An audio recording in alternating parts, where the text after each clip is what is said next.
সমগ্ৰ অসমত বানৰ বিভীষিকা তাৰ মাজতে ৰঙা নদী জলবিদ্যুৎ প্ৰকল্পৰ পৰা তেওঁলোকে এৰি দিয়া যিটো পানী এই পানীয়ে যিটো ভয়াৱহ পৰিৱেশ সৃষ্টি কৰিছে সেই পৰিৱেশৰ পূৰ্বানুমান আমি সকলোৱে কৰিছিলো বা বিভিন্ন বিশেষজ্ঞই বিভিন্ন সময়ত এই কথা স্পষ্ট ৰূপত কৈ আহিছিলে আৰু শেহতীয়াকে আমি কেইবছৰমানৰ আগতে ইয়াক ব্যাপক এটা প্ৰভাৱ ভয়াৱহতা দেখিছিলো হঠাৎ পানী খুলি দিয়াৰ ফলত নামনি অঞ্চলত থকা ঘৰ জীৱ জন্তু গোটেই তাৎক্ষণিকভাৱে উটুৱাই লৈ গৈছিল আৰু এতিয়াও যোৱা এই বৰষুণৰ সময়ত ৰঙা নদী জলবিদ্যুৎ প্ৰকল্পৰ পৰা পানী এৰি দিয়াৰ ফলত আমি দেখিবলৈ পাইছো যে নামনি অঞ্চলত ব্যস্তৰ ক্ষতিসাধন হৈছে চাৰিওফালে ঘৰ উটুৱাই লৈ গৈছে জীৱ জন্তু উটুৱাই লৈ গৈছে বিভিন্ন সা সম্পত্তি উটুৱাই লৈ গৈছে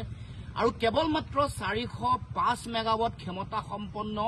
জলবিদ্যুৎ প্ৰকল্পৰ পৰা পানী এৰি দিয়াৰ ফলতে এই ভয়ংকৰ ভয়াৱহ পৰিৱেশ সৃষ্টি হৈছে গতিকে আমি সকলোৱে এই কথা অনুমান কৰা প্ৰয়োজন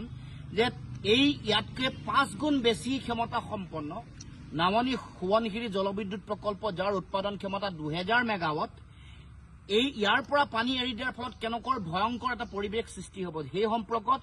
বিভিন্ন সময়ত বিশেষজ্ঞসকলে মতামত আগবঢ়াই আহিছিলে আৰু চৰকাৰে গঠন কৰি দিয়া এখন 3জনীয়া কমিটিয়ে তেওঁলোকে এই গোটেই পৰিৱেশ তেওঁলোকে অধ্যয়ন কৰি 2019 চনত চৰকাৰে গঠন কৰি দিছিল আৰু 2023 চনত তেওঁলোকৰ প্ৰতিবেদন ইতিমধ্যে চৰকাৰৰ হাতত অৰ্পণ কৰিছে তাত তেওঁলোকে Subansiri independent integrated reservoir management authority এটা বনোৱাৰ কাৰণে তেওঁলোকে ইতিমধ্যে পৰামৰ্শ দিছে ইয়াৰ ভয়াৱহতা নামনি অঞ্চলত পৰাব পৰা প্ৰভাৱ আৰু এই প্ৰভাৱত কেনেকৈ মোকাবিলা কৰিব পাৰি সমগ্ৰ বিষয়বোৰ চোৱা চিতা কৰিবৰ কাৰণে যিটো কথা চৰকাৰে কাৰ্যকৰী কৰা নাই নকৰি এতিয়া শেহতীয়াকে সোৱণশিৰি জলবিদ্যুৎ প্ৰকল্পৰ 700 মেগাৱাট ক্ষমতা এই বছৰ মে মাহতে উৎপাদন কৰিবলৈ তেওঁলোকে চিন্তা চৰ্চা কৰিছে অহা 26 চনত তেওঁলোকে সম্পূৰ্ণ 2000 মেগাৱাট ক্ষমতা তেওঁলোকে সম্পূৰ্ণ উৎপাদন কৰিবৰ কাৰণে ইতিমধ্যে চিন্তা চৰ্চা বা পৰিকল্পনা প্ৰস্তুত কৰিছে আনকি আপোনালোকে জানে যে ৰঙা নদী প্ৰকল্প অসম সীমান্তৰ পৰা 30 কিলোমিটাৰ দূৰত আছে কিন্তু এই সোৱণশিৰি জলবিদ্যুৎ প্ৰকল্প অসম সীমান্ততে অসম আৰু অৰুণাচল সীমান্ততে আছে আৰু এই য'ত সোৱণশিৰি জলবিদ্যুৎ প্ৰকল্প য'ত গঢ়ি তুলিছে য'ত বান্ধ নিৰ্মাণ কৰা হৈছে তাত আপোনালোকে জানে যে অধ্যয়নে কৈছে তাত এটা ফল্ট এটা আছে এটা য'ত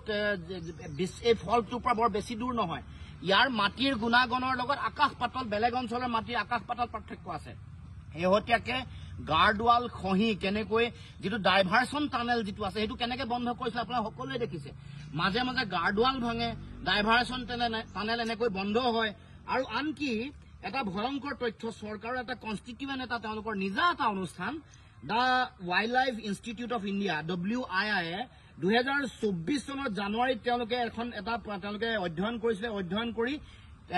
প্ৰতিবেদন মানে 2024 চনৰ জানুৱাৰীত তেওঁলোকে প্ৰতিবেদন দিছে তেওঁলোকে গোটেই কথাটো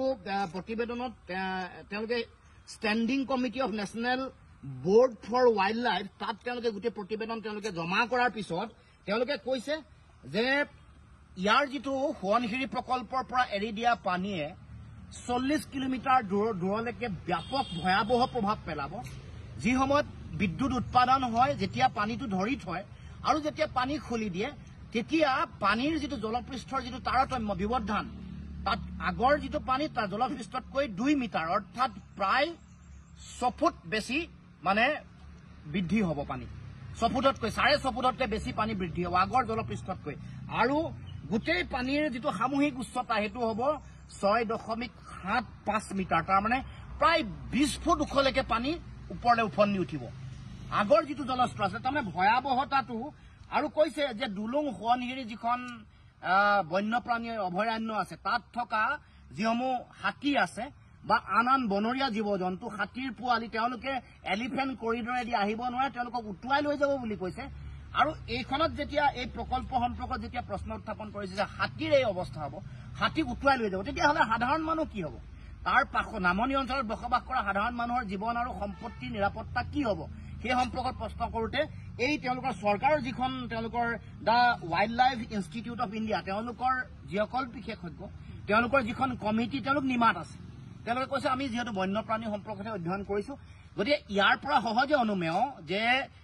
হাতীৰ এই অৱস্থা 40 কিলোমিটাৰ দূৰলৈকে এই অৱস্থা 6.5 ফুটতকৈ বেছি আগৰ পুৰণা পৃষ্ঠতকৈ ওপৰলৈ উঠিব মুঠতে সৰ্বমুঠ প্ৰায় 20 ফুট ওপৰলৈকে পানী ওপৰলৈ উঠিব 6.75 মিটাৰ গতিকে সেই এনেকুৱা এটা পৰিৱেশ পৰিস্থিতিত কেনেকুৱা ভয়ংকৰ ভয়াৱহ পৰিৱেশ হ'ব এটো আমি সকলোৱে অনুমান কৰিব পাৰিছো ৰঙা নদী এই নদীবান প্ৰকল্পৰ ভয়াৱহতাক লৈ আমি আগতে উল্লেখ কৰিছিলো মই সদৌ অসম ছাত্ৰ সন্থাৰ সাধাৰণ সম্পাদকৰ দায়িত্বত থাকোতে কৈছিলো যে এইটো যিটো ভয়ংকৰ পৰিৱেশ সৃষ্টি কৰিছে বিভিন্ন বিশেষজ্ঞও পৰামৰ্শ দিছে মতামত আগবঢ়াইছে আনকি প্ৰতিষ্ঠাকালৰ যিগৰাকী মুখ্য অভিযন্তা তৰুণ চন্দ্ৰ বৰগোহাঁই ডাঙৰীয়াই নিজৰ প্ৰতিবেদন দি তেওঁ লিখিছে লিখা মেলা কৰি কৈছে যে ডিকমিছন কৰিব লাগে তাৰমানে পুৰণা বান্ধটো ভাঙি পেলাব লাগে আৰু